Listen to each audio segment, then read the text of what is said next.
Hello guys. हाँ, आज हम लोग कर रहे set D SPOM set D paper 4 digital ecosystem and control. तो ये जो चैप्टर नंबर हम लोग 13 करेंगे एमर्जिंग टेक्नोलॉजीज़ वाला। ठीक है, चैप्टर नंबर 13 मतलब मॉड्यूल से कर रहे हैं इंपॉर्टेंट क्वेश्चन को और चैप्टर लास्ट से स्टार्ट करें। ठीक है, ये देखो लास्ट में हम लोग करें। ये NPCI का फुल फॉर्म हम लोग को पता होना चाहिए, national payment corporation of India. ये एक क्वेश्चन रहता है 1 मार्क का। और इन्वायरमेंटल फ्रेंडली में environmental friendly practices known as green computing रहता नहीं, पर ग्रीन कंप्यूटिंग का मतलब हम लोग को पता भी है ना, तो कोई ऐसा दिक्कत नहीं। पर ये NPCI वाला का फुल फॉर्म रहता है national payment corporation of India. ठीक है, और यहाँ पे हाँ UPI का क्वेश्चन रहता है, यूनिफाइड पेमेंट इंटरफेस UPI।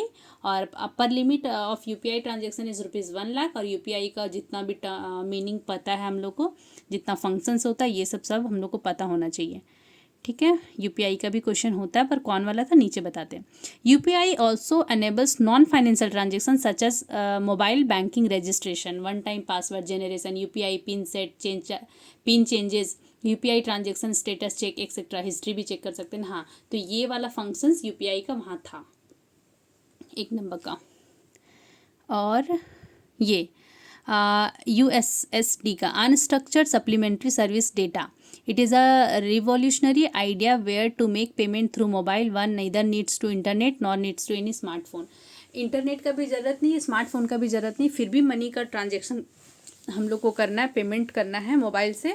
तो ये USSD के मतलब उस फंक्शन का नाम USSD है, unstructured supplementary services data. Maximum हम लोग अमाउंट एक दिन में 5,000 का कर सकते हैं बिना स्मार्टफोन का और बिना इंटरनेट का, पर मनी ट्रांसफ़र होगा, ये पता होना चाहिए। ये वाला नहीं पता, मेरे को लगता था कि ये वाला इम्पॉर्टेंट होगा, ये वाला देगा, बट इससे क्वेश्चन नहीं था। तो ये वाला जहाँ भी 99 *99 *49 *1 हैज़ ये किया हुआ, ये ज़रूरत नहीं पढ़ने का, मत पढ़ना तुम लोग। हाँ, ये वाला 1 नंबर का क्वेश्चन यहाँ था। आधार एनेबल पेमेंट सर्विसेज का क्वेश्चन था। AEPS is an Aadhaar based digital payment mode offered by National Payment corporation of India NPCI ये करता है। तो कौन कौन सा फैसिलिटी ये देता है करने के लिए, सर्विसेज क्या क्या, fund transfer, cash withdrawal, cash deposit, bank checking. ये क्वेश्चन वहाँ पे दिया हुआ रहेगा, उसमें से हम लोग का करेक्ट ऑप्शन है कैश डिपॉजिट वाला।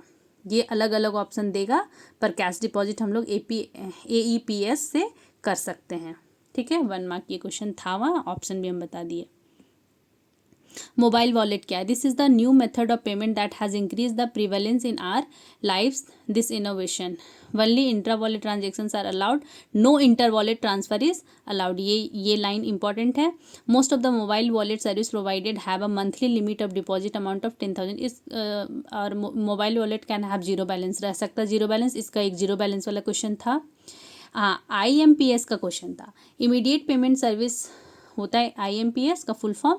इसमें क्या करते हैं, तुरंत पेमेंट करते हैं। अगर हम लोग मोबाइल नंबर यूज़ कर रहे हैं तो हम लोग को MMID का ज़रूरत पड़ता है, मोबाइल मनी आइडेंटिफायर का, और मोबाइल नंबर दोनों चाहिए, तो हम लोग IMPS कर सकते हैं। और अगर हम लोग अकाउंट नंबर यूज़ कर रहे हैं तो हम लोग को उसके साथ IFSC कोड चाहिए होगा। ठीक है, ये दोनों क्वेश्चन मतलब ये दोनों रिलेटेड से एक क्वेश्चन बनता है IMPS का। और एक भीम से भी था कि भीम जो है वो हम लोग का मोबाइल ऐप है। ठीक है, ऐसे करके क्वेश्चन था भीम से, वो देख लेना है। और ये IFSC कोड का फुल फॉर्म क्या है, Indian financial service code system code. और MMID का मोबाइल मनी आइडेंटिफायर कोड। यहाँ तक हो गया। रुपए का क्वेश्चन था, रुपए क्या है? द टर्म रुपए is confide from rupee and payment. और ये कब इंडिया में आया है? 2012 में। और कुछ नहीं, और ऐसा कुछ नहीं है। ई रुपये का है, transfer of benefits to the citizens in a leak proof manner. Leak proof manner term important है। उसके बाद है कार्ड। हाँ, कार्ड्स है, plastic money refers to the payment made via debit और credit card and is versatile and convenient. और credit card का क्या था, एक मेन इम्पॉर्टेंट है कि क्रेडिट कार्ड हम लोग इशू कर सकते हैं, हम लोग क्रेडिट कार्ड अपना रख सकते हैं, लेकिन अगर जिस किसी का अकाउंट नहीं है बैंक अकाउंट, तब भी उसके पास क्रेडिट कार्ड हो सकता है। क्रेडिट कार्ड का अकाउंट अलग होता है, तो जो नॉर्मल बैंक अकाउंट हम लोग का चलता है वो नहीं भी है बैंक अकाउंट हम लोग के पास, तब भी हम लोग का क्रेडिट कार्ड मिल सकता है। देखो credit card, these are not linked to any bank account, कोई भी बैंक अकाउंट से लिंक नहीं है। For this reason smart card holder are not mandate to have a bank account, smart card रखने के लिए बैंक अकाउंट होना जरूरी नहीं है। ठीक है, ई कॉमर्स बताइए सबको, sale and purchase of goods and services through electronic mode is e commerce. ये चैप्टर बहुत इंपॉर्टेंट है, इससे कम से कम तो छः मार्क मिनिमम 6 मार्क्स का क्वेश्चन था ये। और ये सारा जो एस्पेक्ट्स और रिस्क और कंट्रोल है ये एक बार अपने से देख लेना है, पर जो सबसे ज़्यादा इम्पॉर्टेंट वो मेरे को बताना है कि ये कहाँ गया, अनऑथोराइज्ड एक्सेस वाला।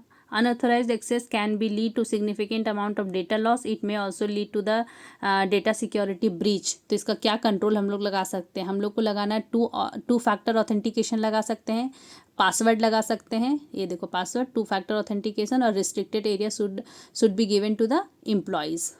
ठीक है, ये एक बार रिस्क वाला देख लेना, एक आध क्वेश्चन और इससे मैच कर सकते हैं, लेकिन एक ये अनऑथोराइज्ड एक्सेस वाला था जो मैं हम बता दिए। हाँ, ये है आईओटी। आईओटी क्या होता है, इंटरनेट ऑन थिंग्स, ये इंपॉर्टेंट है। इंटरनेट ऑन थिंग्स में ना सेंसर लगा हुआ था, वही ऑप्शन भी वहाँ वही मिलेगा क्वेश्चन में।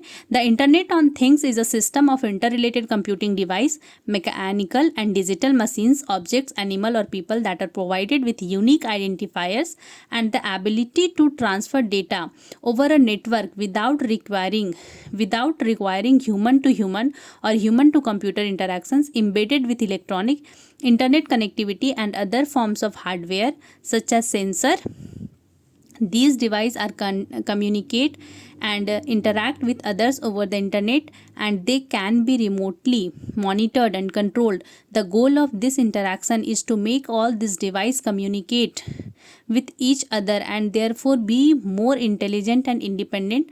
One of the characteristics of IoT devices is that they are able to produce large amount of data। ठीक है, इंटरनेट ऑन थिंग्स, सेंसर उसमें लगा होता है, वही वाला क्वेश्चन वहाँ पे था। अब हम लोग का है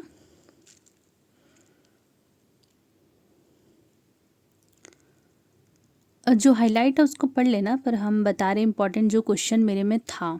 हाँ, क्वांटम कंप्यूटिंग, क्वांटम कंप्यूटिंग का मीनिंग बस याद होना चाहिए कि क्वांटम कंप्यूटिंग होता है quantum theory explain the nature and behaviour of energy and matter at the quantum level, और इसमें ऑन और ऑफ पोजीशन होता है, बिट रिप्रेजेंट करता है ऑन और ऑफ। ये क्वेश्चन था 1 नंबर का। Every computer works on the bits of 0 and 1 and this bit represent on and off position. The various ways to enter the data in the form of program, website, app, ये वाला on और off रहता है। और the quantum computer uses quantum bits और qubits, ये quantum bits पूरा word लिखा रहेगा या क्यूबिट्स, तो इसी का है क्वेश्चन। और क्वेश्चन ऑन और ऑफ फंक्शन होता है इसमें, यही वाला बोलेगा वहाँ पे। ठीक है, और ये क्या है करेंटली, ये threats that financial, quantum computing में क्या थ्रेट है, currently every financial institution relies on various cryptographic algorithm to secure software and hardware used for authentication, encryption and description of payments. However all this measures could be compromised by a single powerful quantum computer। Regtech क्या है, जो regulatory को follow करेगा, technology in changing the finance world at a high rate, simultaneously it raising new risk, इसीलिए regulatory and technology को implement करना जरूरी होता है और कंप्लायंसेस करना पड़ता है। ठीक है, to meet the compliance obligation, regulatory वही बात ही है तो बता दिए। ठीक है, रीड कर लेना हाईलाइटेड पार्ट को, 2 बार अच्छे से हाईलाइटेड पार्ट को रीड कर लेगा ना, एग्जाम निकल जाएगा। Mobile computing has empowered users to work from any location as long as they are, कहीं से भी कर सकते हैं। और mobile computing along with global positioning system, GPS का फुल फॉर्म है global positioning system and geographical information system, GIS का। चलो यहाँ देखो, Mr. X is buying clothes for his kid at Royal showroom. He makes payment using Veem. Bharat interface money which app is an example of Bhim. Bhim कौन से app का example है? UPI है, phone app है, यूपीआई ऐप है, mobile hardware है, digital library है, mobile wallet है, यूपीआई ऐप है. ऐसा एक क्वेश्चन भीम का वहाँ था. ठीक है, इसी तरीके का था. यूपीआई ऐप मार के आना. An IoT network is a connection of dash devices. Interconnected devices से है, कलेक्शन होता है. उसके बाद which of the following statement are true while using credit card. Credit card हम लोग यूज़ करें तो ये 4 ऑप्शन में कौन सा ऑप्शन सही है, और ये क्वेश्चन था वहाँ पे. ठीक है, तो इसका फर्स्ट और सेकंड सही है. No immediate payment is required. अगर हम लोग क्रेडिट कार्ड कर रहे हैं तो क्रेडिट कार्ड से पेमेंट कर लिए तो उसमें तुरंत पेमेंट देने का जरूरत नहीं होता, बाद में कभी पेमेंट करना होता है. Linked with bank account of user. Credit card bank account of user से कनेक्टेड होता है, लेकिन हमारा वो स्मार्ट कार्ड बैंक अकाउंट से कनेक्टेड नहीं होता, अलग अकाउंट होता है. ठीक है. विच of the following is not the disadvantage of E business. E business का डिसएडवांटेज जो नहीं है, मतलब कि जो एडवांटेज है. तो ई बिजनेस करने के लिए ना एंट्री नहीं है वहाँ पे, बैरियर ऑफ एंट्री नहीं, लो बैरियर टू एंट्री, ये इसका एडवांटेज है. तो यहाँ पे नॉट डिसएडवांटेज पूछा है तो ये एडवांटेज हो गया ना, तो ये वाला ऑप्शन सही है. Question 5. Which of the following is not true about mobile computing. Mobile computing के बारे में कौन सा सही नहीं है? ऐसा ही क्वेश्चन देता है वहाँ, कौन सा सही नहीं है, कौन सा सही है, फालतू का क्वेश्चन बनाता है वो लोग. Enables the organisations to improve effectiveness of management, ये है. इम्प्रूव द ट्रांजेक्शन प्रोसेस, ये तो करता है mobile computing. Facilitate excellent communication and information accessibility करता है. Prevent the fraud transaction. Mobile computing ना फ्रॉड ट्रांजेक्शन को नहीं खोजता है. ठीक है, तो यही है नॉट ट्रू, यही ट्रू नहीं है, उसके बारे में खोज नहीं पाता है, ट्रू बात नहीं है. ठीक है, चैप्टर 3 हो गया. नेक्स्ट वीडियो में मिलते हैं. जितना हाईलाइटेड पार्ट है उतना कर लेना, अच्छे से हो जाएगा. चलो बाय बाय.